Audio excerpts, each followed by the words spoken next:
Hi, I'm Kathy from Florida. My mom comes from a family of geniuses. Both her parents are scientists, just like her. So when I was born, she expected me to be some kind of genius too. Only I wasn't. Kathy, how do you make 7 even? Easy. Take the S out like this. Ugh, no. Let's give this another shot. Mom, I'm bored. Can I go outside and play for a bit? Such a pretty day. No matter how hard Mom tried, I could never give a hoot about books. So Mom got me private tutors. Margot, are you with me? Tell me what I just said. You said, Margot, are you with me? No, I mean, what was I teaching? How am I supposed to know that? You're the teacher. The tutor got angry and swore to never come back, and Mom was just left disappointed, as always. She didn't talk to me for days until one afternoon, her old friend from school, Lydia, paid us a visit with her daughter, Sophie, who was awfully quiet. They'd recently moved to town and shifted to our neighborhood. I was so excited to see another kid in the area, since our neighborhood was full of old, boring people. Do you want to see my room? Oh wait, that's a mess. We should go outside and play. Sophie won't be going anywhere. Why don't you guys sit down and I'll get some sodas. Sophie passed me a dry smile and did exactly that. I went and sat next to her. Are you okay? What are you doing? So you talk, huh? Please, don't talk to me. My mom doesn't like it when I talk too much.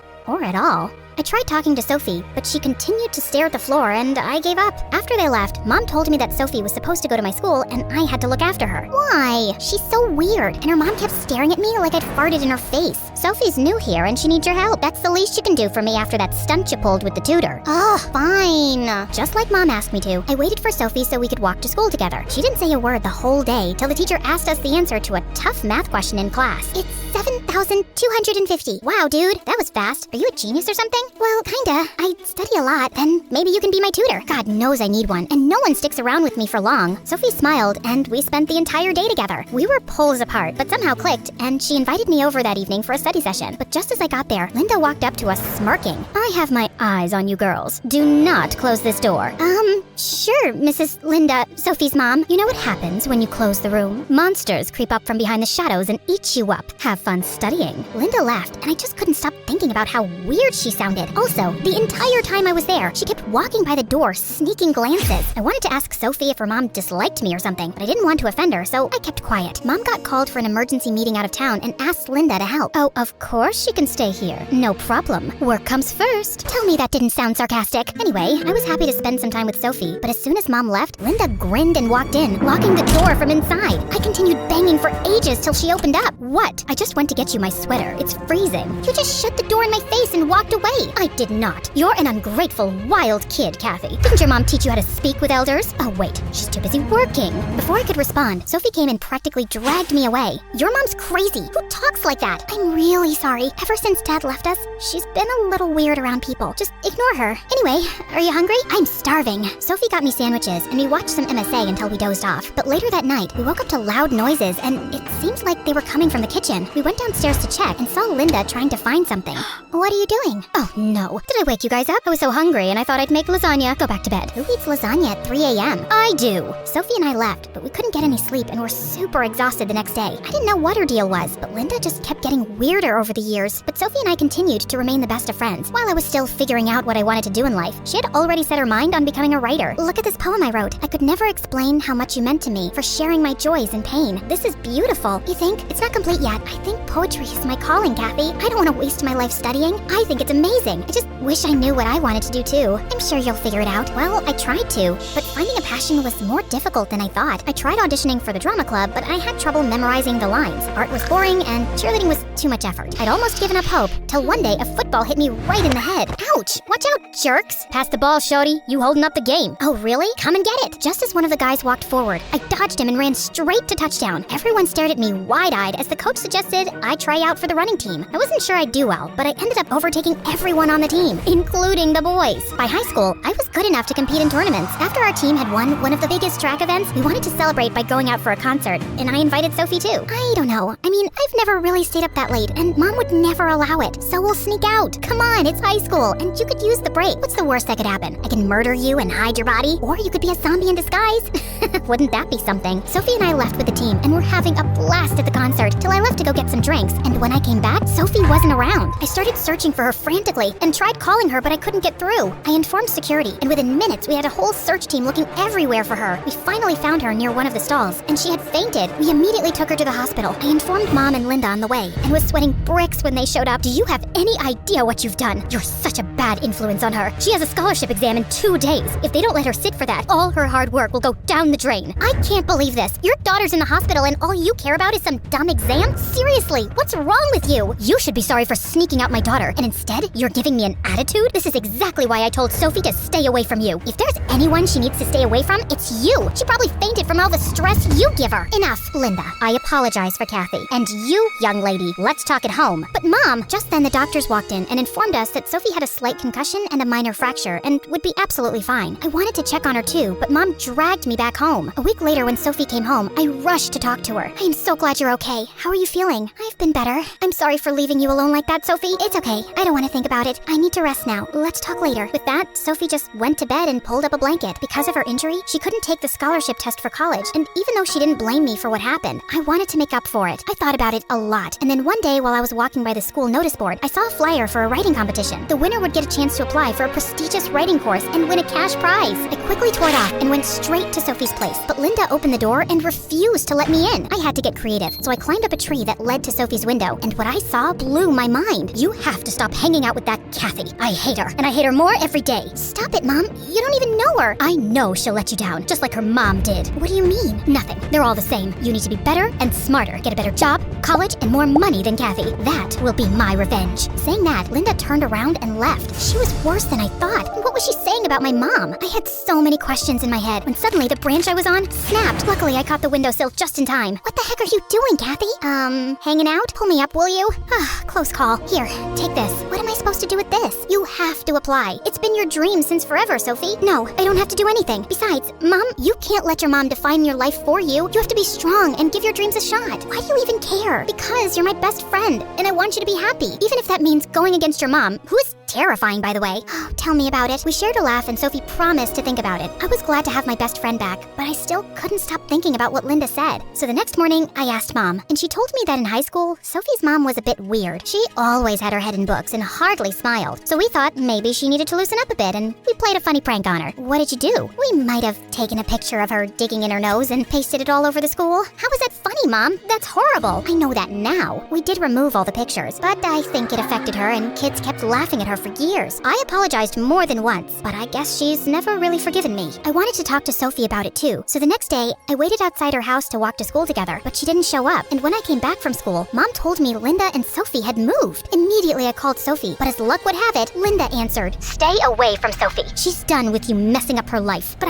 Linda disconnected, and when I tried calling again, the number wasn't reachable. I searched for Sophie for weeks, but finally gave up when I got no leads. It was as if she'd vanished into thin air. Soon, the school announced the annual track events, and I got busy. The best student would get a sports scholarship to a college of their choice, and even though I wanted to be the best, Sophie always remained in the back of my mind. I missed her, but I set all my feelings aside and gave it 100%. I didn't land the top spot, but I did get into a good college, and Mom was super proud of me. I continued participating in athletics in college, and with time, I even developed a taste for poetry. Maybe Sophie rubbed off on me a little. A year later, I was attending a poetry show with some friends, when suddenly, I heard a familiar voice on stage. I could never explain how much you meant to me, for sharing my joys and pain, for being my friend, patient and forgiving, never judging, scolding, or forsaking. It gives me peace that at the end of the day, you're only a phone call away. The audience erupted in applause, and I could feel warm tears down my face. When the show ended, I immediately went backstage to meet her, but it was too crowded. Kathy, is that you? Oh my God, I'm so happy to see you. And that poem? I completed it. It's actually dedicated to you. God, I missed you so much.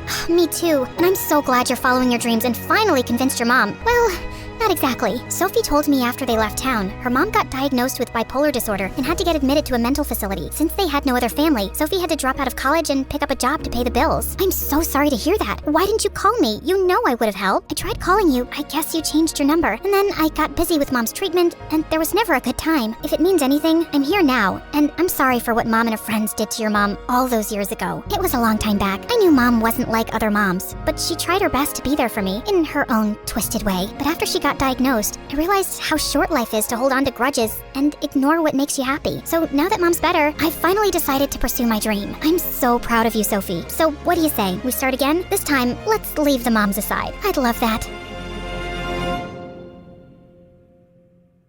Hi everyone, I'm Lavender from New Jersey. Please like and subscribe to MSA if you want to hear my story. My parents were high school sweethearts who married pretty young, and 2 years later, I was born. For the longest time, things were fine, but when I turned 5, Dad decided to quit his high-paying job in tech and look after his ancestral farm. But Mom hated the idea of leaving the city. What are you crying about? We're richer than ever. I don't care. This place is so boring, I could kill myself. Mom started a small clothing business to keep herself busy, but even then, my parents argued a lot. Sometimes they were so loud, I would crawl under my bed and read for hours. I never invited friends home, and even in school, I would hardly talk to anyone. Kids thought I was cuckoo, especially this new guy, Kale, who was a constant pain in my butt for no reason. Stop that, it's annoying. Your face is annoying. Is that why you keep it hidden behind books? I just ignored him most of the time, but as luck would have it, I kept bumping into Kale everywhere, even outside school. Like this one time in 10th grade, my parents and I were invited to this wedding, and I noticed Kale in the front seat. He winked, and I just wanted to punch his perfect teeth in. The ceremony started soon, and as the bride walked down the aisle, Mom started weeping. She has no idea she's ruining her life. I feel so bad for her. Why? Is she marrying you? Guys, please, everyone is staring. Ask your dad to zip it. Shut up and let me sit in peace, you old crow. Mom lost her cool and flung her bag at Dad, which kind of missed the mark. They chased each other around like cats before crashing into the wedding cake, ruining the whole ceremony. Of course, we were thrown out. To add to the horror, someone uploaded a video of my parents' meltdown on YouTube, and now the whole school was laughing at me. Of course, it was Kale. What's your problem? I haven't pooped in days. I want a new PlayStation and I'm talking about the video you uploaded, you moron. Why would you do something so horrible? because it was fun and I wanted to. Do you also want a black eye? Because I'll give you one if you don't stay away from me. Oh, looks like crazy runs in the family. I tried not to punch Kale in the face as I left. He'd always been annoying, but this was absolutely vile. Kale moved away after some time, but the damage was done. People just never let me live down the wedding incident, and I just kept my distance from everyone. A week after my 17th birthday, Mom decided to pack her stuff and leave for LA to make her name as a designer. And since Dad refused to leave the farm, I volunteered to go with Mom. It was a good thing. I could start my life from scratch, and Mom had rented this gorgeous apartment and a private pool, which was perfect. And a few days later, she enrolled me in a private school. Listen to me carefully. This school is full of rich and influential kids. Be friends with them, so in the future, I can meet their parents and pitch my brand. Don't go around telling everyone that your dad's a farmer. Why? I'm not ashamed of that. But kids in this school will eat you alive if you don't match their social status. Mom dropped me off, and I looked at the tall building nervously. I'd barely gotten a foot inside when a bunch of kids flocked around me. Oh my god, I love your outfit. Those sunglasses are dope. Are they Versace? Stop bothering her, girls. Don't mind these ladies. They're just desperate for attention. So what's your name? I'm Vanessa. I'm Lavender. Aw, I love lavenders. They smell like roses. I saw you come out of that car, and I instantly knew you were one of us. What are your parents into? My mom's a designer, and Dad? He's a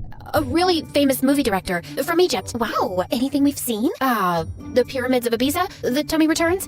Doesn't ring a bell. But hey, it's so cool. You're like a celebrity. I don't know why I lied. Maybe it was that dumb lecture Mom gave me. And before I knew it, Vanessa had told the entire school that my dad was a famous director. My lie was traveling places, and there was no way to stop that bus. Vanessa and I started hanging out every day, and she even introduced me to a bunch of her friends. Her dad was a rich politician, which made her pretty popular, and also really mean. Like this one time in class, a girl walked up to her. Here's all the homework you asked for. Can I join the cheer squad now? Oh, thanks, darling. But I still can't let you be on my team, cause you're ugly. But you promised. Did I? Too bad. I'm pretty okay breaking promises. Now shoot. The girl burst into tears and left. That was a bit harsh. Looking at her dumb face was harsh. And this is how things work, darling. Survival of the cutest. Always. I didn't know what she meant by that, but obviously I didn't ask her. This was my first time I was with the popular squad, and I didn't want to spend the rest of my year like a loser. So I kept my feelings to myself. But then a week later, everything changed. I was standing by the locker when Vanessa tapped me on the shoulder. I turned around and almost passed out, seeing Kale of all people standing right in front of me. Hey girl,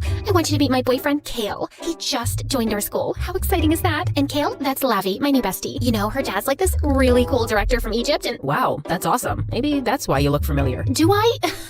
You're funny. Oh, look, it's time for class. Let's go. My heart pounded as I ran off, and in the classroom, I could feel Kale's eyes on me the entire time. When the class ended, I found the right time and pulled him into a corner. Please, please don't tell anyone that I lied. I'll do anything. Anything? Not like that, you pervert. Like, I'll do your homework, make you coffee, carry your books. But that's no fun. Kale, please. You already ruined my reputation once by posting that video in the last school. And I know it was wrong to lie, but I just want to enjoy my last year of high school. Can't you let this pass? Okay, let's see what you can do for me. He grinned and left. Gosh, this guy hadn't changed a bit. Only gotten a little more handsome, but that didn't count. The next few days of my life were spent being Kale's personal secretary, running his errands and doing his homework while he sat back and enjoyed himself. Then one day, the school announced annual prom night, and this really cute guy Dylan asked me out to be his date. I wanted things to be perfect, so I asked Vanessa to help me out with shopping, and Kale tagged along. The entire time Vanessa and I tried on dresses, Kale just gave me his expert opinions. I like the pink one. It brings out your eyes. Actually, no. Blue's better. Babe, how about me? You look good in everything, babe. Vanessa tried to hide it, but I could tell she was getting a little jealous. The moment Kale excused himself to the bathroom, she turned to me with crazy eyes. What was that? What? He was totally complimenting you and barely looked at me. That's not true. He was basically telling me half the things here don't look good on me, while you're just flawless. You think? Yeah, actually, that's true.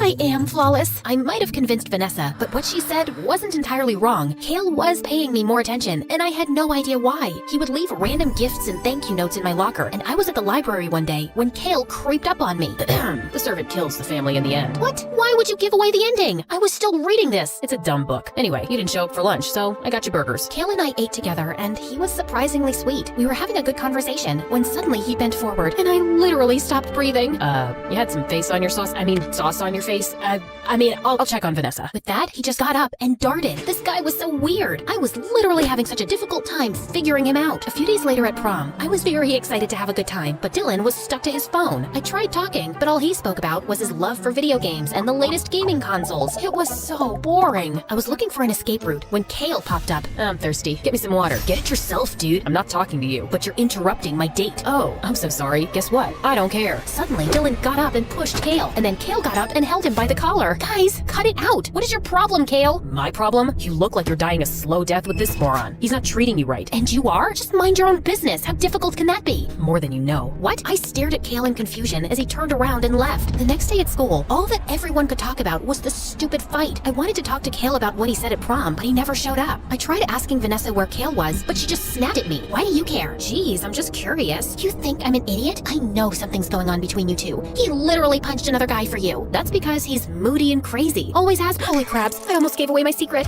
Whatever. Just stay away from my boyfriend. Believe me, nothing would make me happier. Vanessa and I didn't speak after that, and neither did Kale show up. A couple of days later, Mom told me that her designs had been shortlisted for a prestigious fashion competition, and the winner would get a chance to style celebrities in cans. It was a huge opportunity, and since I had some time on my hands, I decided to help her. This was the first time I was helping Mom with design, and I was blown away. You're natural. Really? When all this is over and I win, you're coming to Cannes with me. The show was a hit, and people loved our designs. We were even announced as the winners. We were called on the stage collecting the trophy when suddenly the screen went off, and what came next made my stomach churn. It was a video that Kale had uploaded a long time back of my parents ruining a wedding. People in the audience were cracking up like crazy, and Mom looked like she would pass out. My eyes scanned the room, and I saw Vanessa smirking at me in the crowd, and everything became crystal clear. It had to be her. Who is that? Who's playing this video? I will find you and kill you. Mom, relax. It's just a dumb prank. But Mom was already scrambling on the stage trying to find the projector to stop the video and ended up tripping over a bunch of wires. They short-circuited, and within seconds, the stage caught fire. Thankfully, everyone was rescued safely, but Mom was disqualified and even banned from the competition. The next day at school, everyone laughed at me. Vanessa had told everyone how my mom had gone crazy and put the fashion show on fire, literally. Aw, look who's here, the liar of the year. So tell me, Lavender, how does it feel to be a total loser? Not only is your mom crazy, but you also lied about your dad being a movie producer when he's actually a farmer. Yeah, I dug into your family history. That's so lame. My dad is a farmer, but it's your head that's filled with cow dung. And yeah, I lied, only to make friends. But what you did was with the intention to hurt me, and that's just awful. I didn't do anything. Kale's the one that gave me the video. Then both you and Kale can eat bugs. When I got home that day, I told Mom everything about how I lied in school and that it was Vanessa who uploaded the video. Mom hugged me and even apologized because my parents' behavior had made things in school so difficult for me. We decided to go back home and finish the rest of the year from the farm. I'm sorry, honey. I was stupid to think that living in the city would make me happier. It's okay. I'm glad you're back home. Aw, you guys, look, you're not fighting. Mom motivated me to pick up designing full-time. Together, we restarted Mom's online clothing store, and though the sales were slow, in a few months, we made enough to open a small store in the city. We'd visit often, but Mom and I were definitely happier on the farm. I still thought about my life in that dumb school, and how Kale had simply disappeared, but I shrugged the thoughts away. I finally found my passion, and even got through one of the best fashion institutes in New York. Life was great, and then one day, while I was visiting our store in the city, Kale showed up. What are you doing here? I know you're mad, and you have every right to be, but I just want to talk. Lavender, I love like you. Always have. You're the reason I transferred to that stupid school. I saw your pictures with Vanessa and— Whoa, hold on. You insulted my family, humiliated me online, and spilled my secrets to your girlfriend that cost my mom a huge opportunity. And now you're telling me you were practically stalking me? That's messed up. I know it sounds bad, but I swear I didn't tell Vanessa anything. She found out about that video on her own after we broke up. I had to leave town because my mom was sick. When I came back, you were gone. Please, just give me a chance to make things right. No, you've never been nice to me, Kale, and I can't be with someone who thinks being mean to people will get them their attention. If you really like me, then just try and be a nice guy. And yeah, get some therapy. You need it. I never saw Kale again. Soon I joined university and went on to be a really famous designer. Mom and Dad still fight sometimes, but I don't care. They've been my biggest supporters, and in the end, that's what matters.